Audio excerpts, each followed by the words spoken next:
There's a kind of woman out there, one who thinks she's smart, thinks she's ahead of the game, thinks she's in control, but in reality, she's nothing more than a fool dressed in confidence. And the worst part, she has no idea. She's the kind of woman who will ruin her own life and never even understand why. And if you don't recognize these signs, you might end up falling for her, lies dealing with her mess, or, if you're not careful, becoming her. So listen carefully. Every word of this matters. See you by the end of this video. You'll know exactly what makes a woman stupid, and more importantly, how to avoid her, outsmart her, or save yourself from becoming like her. Let's get started. Sign number 1. She confuses attention for value. Some women confuse being seen with being valuable. They operate under the illusion that constant visibility equals significance, as if public attention somehow validates their existence. Their energy is spent chasing eyes, likes, comments, and reactions. Not out of joy, but out of a deep internal void they're desperate to fill. These women don't just enjoy recognition, they require it. It becomes their oxygen. And when the spotlight fades, even briefly, they'll do whatever it takes to get it back, even if that means manufacturing chaos or turning every moment into a performance. They live through their screens, broadcasting curated fragments of their lives in an endless loop of self-promotion. Every post is a plea. See me. Approve of me. Tell me I matter. And if the admiration doesn't come quickly enough, they'll pivot, becoming philosophical, emotional, or provocative, anything that might stir engagement. But it's not growth. It's theater. It's not wisdom. It's marketing. Beneath it all is a fear of being irrelevant, unremarkable, or forgotten. But real value doesn't shout. It doesn't need to dress itself up for applause. A woman with true self-respect doesn't go hunting for eyes. People naturally gravitate toward her, drawn by the substance of who she is, not the spectacle she puts on. Her worth isn't measured by how many strangers approve of her. It's built on character, integrity, and peace of mind. So when you encounter someone who defines her identity by digital attention or external praise, be careful. She isn't searching for truth, depth, or purpose. She's simply addicted to being noticed. And those who are addicted to attention will burn bridges, boundaries, and sometimes even people, just to feel seen for a moment longer. Don't get caught in the fire. Sign 2. She talks more than she thinks. We've all met someone who treats conversation like a stage, talking endlessly, not to connect, but to be noticed. She fills the room with noise, mistaking volume for value. This kind of woman doesn't speak from wisdom. She speaks from habit, from ego, from a fear of silence. Her words come fast, often loud, and rarely thoughtful. She interrupts, over-explains, argues without depth, and turns every exchange into a performance. Because in her world, dominating a conversation is the same as winning it. She hands out advice she's never lived by, debates topics she barely understands, and jumps into every discussion whether invited or not. Her goal isn't clarity or understanding. It's control. As long as she's the one talking, she feels powerful.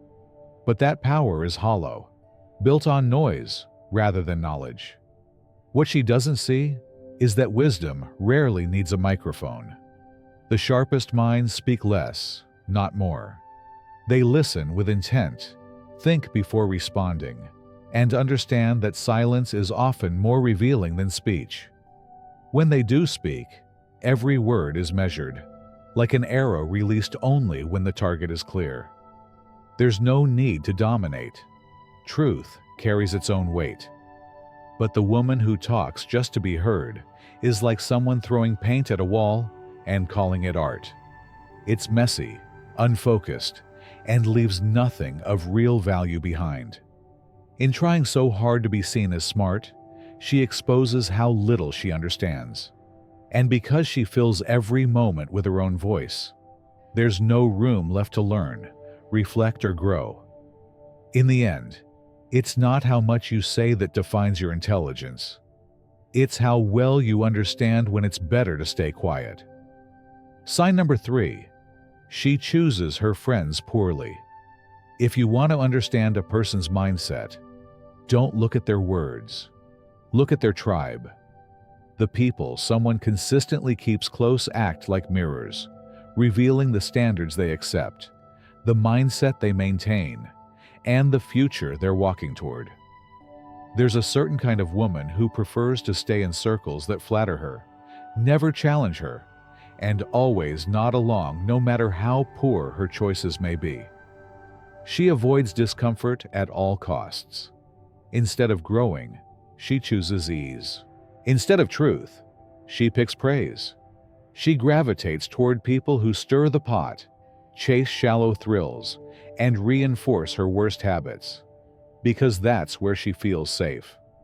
Growth requires friction, and she has no interest in being questioned. In fact, she sees challenge as insult, not invitation. She's not necessarily evil, but she's blind to the reality that her surroundings are shaping her. She stays close to those who gossip, who feed on chaos, and who never evolve, because at her core, she shares those same patterns.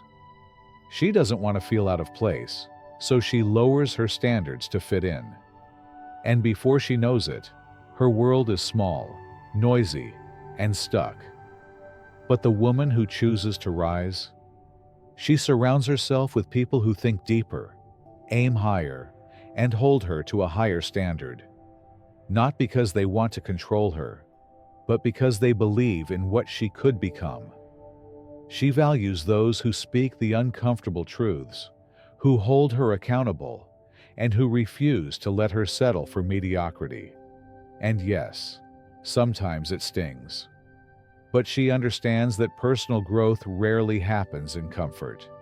A foolish woman sees her environment as entertainment. A wise woman sees it as a mirror and a map.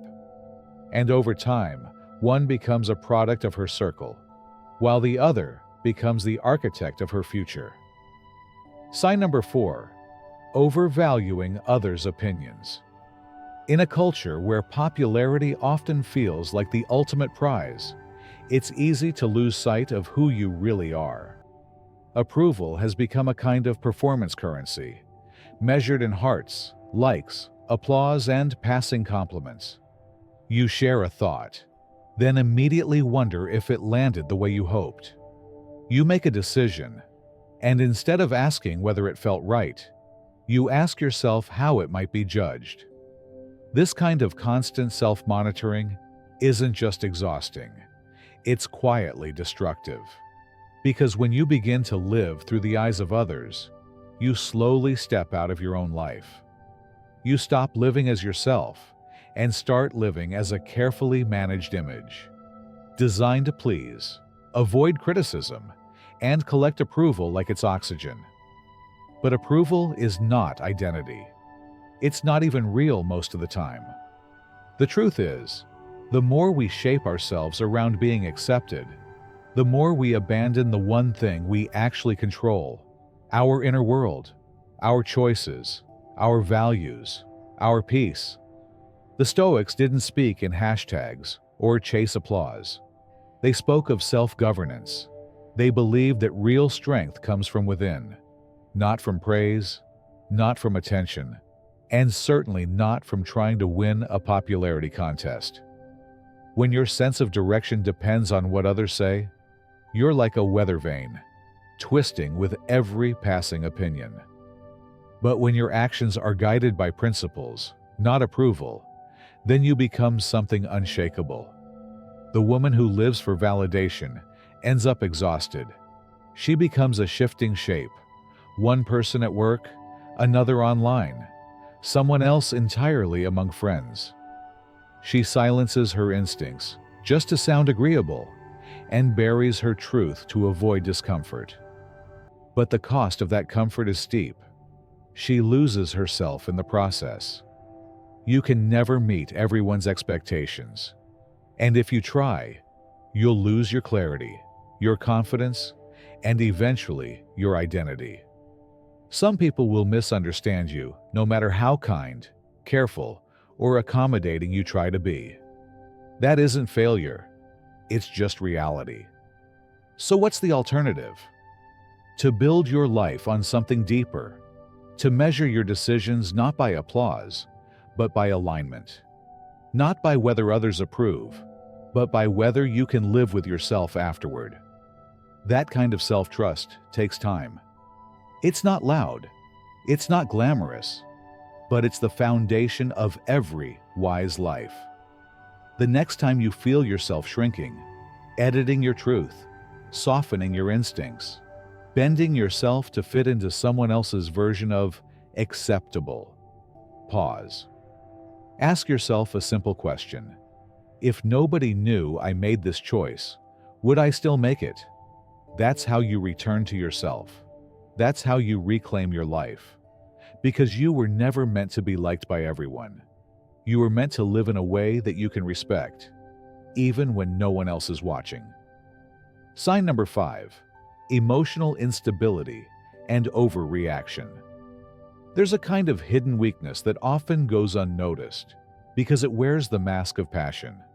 It erupts in traffic, in arguments, in the tiniest inconveniences. One canceled plan, one perceived insult, and suddenly a person is spiraling, upset, reactive, and emotionally scattered. But what we're really seeing in those moments isn't strength. It's instability. A mind that hasn't learned how to govern itself. Some people move through life like emotional weather systems. Sunshine one moment, storms the next. Their moods shift based on whatever or whoever crosses their path. They lash out when things don't go their way. They let their emotions run wild and then blame the world for the damage. But here's what ancient thinkers understood long before modern psychology confirmed it. True power doesn't lie in expression. It lies in control. The Stoics didn't suggest we become cold or unfeeling. In fact, they embraced the full range of human experience. But they drew a clear line between feeling something and being ruled by it. The mature mind recognizes that just because a feeling arises doesn't mean it deserves a stage. Just because anger shows up doesn't mean it gets to make decisions. The wise understand that discipline begins not in action, but in attention. The woman who hasn't developed this discipline lives at the mercy of whatever emotion visits her next. She speaks before she reflects. She acts before she understands. And more importantly, she places the blame outside of herself, on her partner, her boss, the traffic, the weather, without ever realizing that the real storm is within. Over time, this kind of emotional volatility costs more than we realize. It damages trust. It repels respect.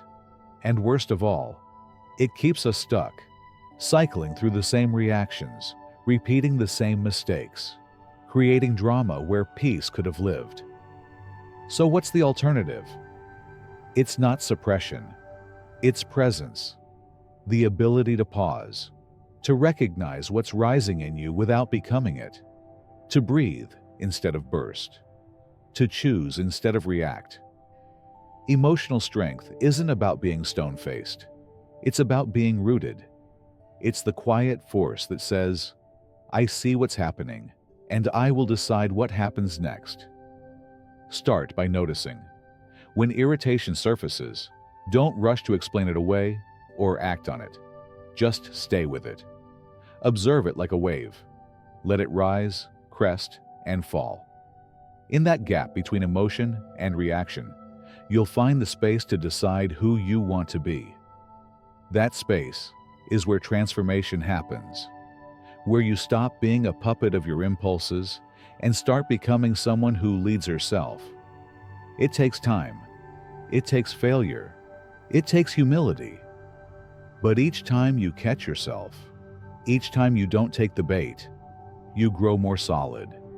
And in a world addicted to reaction, there is something quietly revolutionary about a woman who refuses to be shaken by every gust of wind. She doesn't need to shout to be heard. She doesn't need to explode to feel powerful. Her calm is her strength. Her silence is her clarity. And her restraint? That's where the real work begins.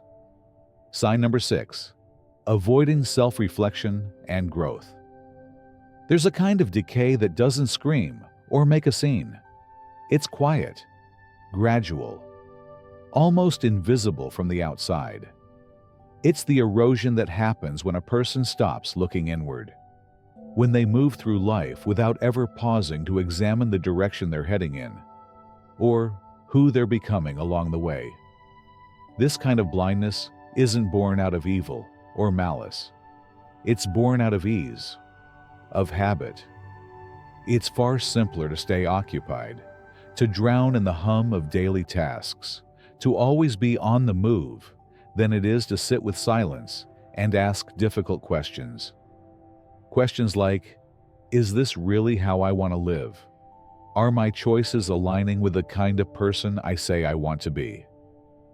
When we avoid those questions, something subtle but profound begins to happen. Life becomes repetitive, reactive, predictable. It may look productive on the surface, but under that surface, we're stuck. We repeat patterns. We defend bad habits. We hurt people unintentionally and call it bad luck. Days become loops, and growth, the very thing we claim to want, becomes impossible. The absence of self-examination doesn't always look reckless. Sometimes it disguises itself as stability, as routine, as staying in your comfort zone. But in reality, it's a kind of inner drift, one that slowly pulls you further away from who you could be. Ancient thinkers knew this danger well. The philosophers who valued clarity of thought and strength of character believed that without regular self-confrontation, the mind goes soft, not just intellectually, but morally, emotionally, spiritually. If you never stop to assess your behavior, your beliefs, your direction, how can you expect to grow? To be clear, reflection is not about self-judgment or guilt. It's not an invitation to shame. It's a practice of alignment, a way to return to your core, to notice where you've drifted, and to choose a better direction. It's less about regret, more about recalibration. And this doesn't require some dramatic lifestyle overhaul. It starts in the margins of everyday life.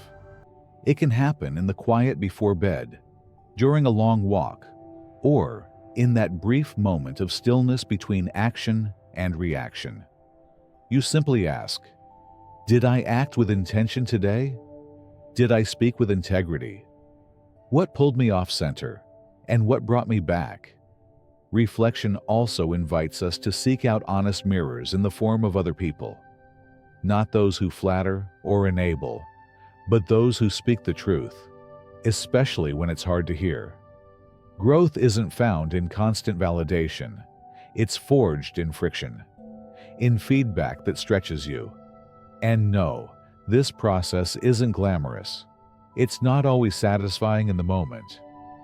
But over time, it creates something unshakable: self-trust. The quiet confidence that comes from knowing yourself, not the curated version, but the raw, honest self underneath it all. If you've been avoiding yourself, hiding behind noise, tasks, distractions, maybe it's time to stop running.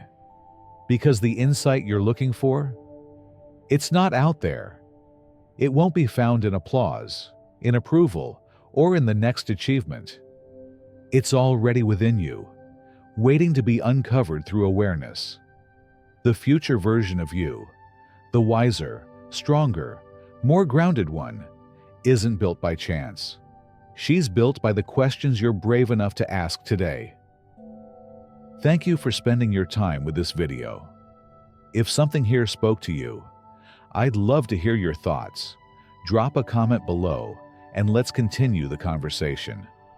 And if you'd like to see more content like this, don't forget to subscribe and turn on notifications. Your support truly means a lot. Until next time, stay grounded, stay curious.